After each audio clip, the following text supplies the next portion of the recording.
नाम साहिब बंदगी सभी भक्तात्माओं को, सभी साधु संत समाज को सदगुरु कबीर साहब की असली बीजक के माध्यम से आपको जो शिक्षा दी जा रही है, इस वाणी में बताया गया है मन के बारे में कुछ विचित्र बातें, जो मन की विचित्र धाराएं होती हैं। मन के अधीन रहने वाला व्यक्ति भक्ति से दूर भागता है, माया की ओर जाता है। इसलिए यहाँ पर साहिब की वाणी कहती है, शब्द नंबर 51, और आप देख सकते हैं कबीर बीजक टीका। वाणी कहती है, बुझ बुझ पंडित मन चितलाए, कबहि भरली बहे कबहि सुखाए, खन उबे खन डूबे खन अवगाए, रतन ना मिले पावे नहीं थाए, नदिया नहीं सांसरी बहे नीर, मच्छ ना मरे केवट रहे तीर। आगे चलते हैं, वाणी 2 लाइन की ओर है।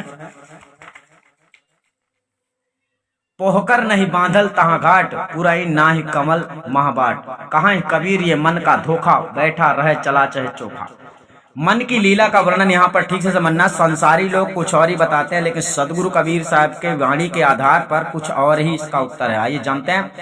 सदगुरु कहते हैं कि हे पंडितों, आप लोग समाहित चित्त होकर अर्थात चित्त को लगाकर इस मन के स्वरूप को बार बार खूब समझ लीजिए। यह मन की वृत्ति रूप आशा नदी कभी तो जब आशा पूरी होती है तब भरपूर होकर बहने लगती है, और कभी आशा पूर्ण ना होने पर सूख जाती है। अर्थात जब मन की इच्छा अनुसार फल की प्राप्ति होती है तब यह मन उछलने लगता है, और जब इच्छा अनुसार फल नहीं मिलता है तब निराश हो जाता है, अर्थात खिन्न हो जाता है। यह मन की आशा रूपी नदी क्षण में ऊपर आती है और क्षण में नीचे डूब जाती है और क्षण में अथाह हो जाती है।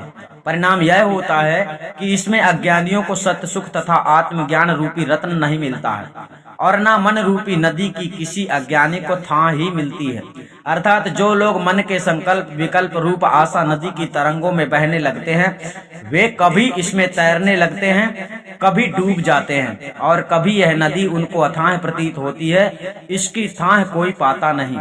वस्तुतः विचार कर देखा जाए तो यह मन की वृत्ति रूपी आशा नदी नहीं है, क्योंकि इसमें सांसर बहे नीर, मतलब नदी में बाहर से पानी आकर बहता है, और इसमें तो इसी में से संकल्प विकल्प रूप जल निकलकर संसार की ओर बहता है, अंत में इसमें ही समा जाता है, और इसमें सदैव नाना प्रकार के संकल्प विकल्प रूपी झरने झरते रहते हैं। अतएव इसके संकल्प विकल्पों का प्रवाह कभी रुकता नहीं है।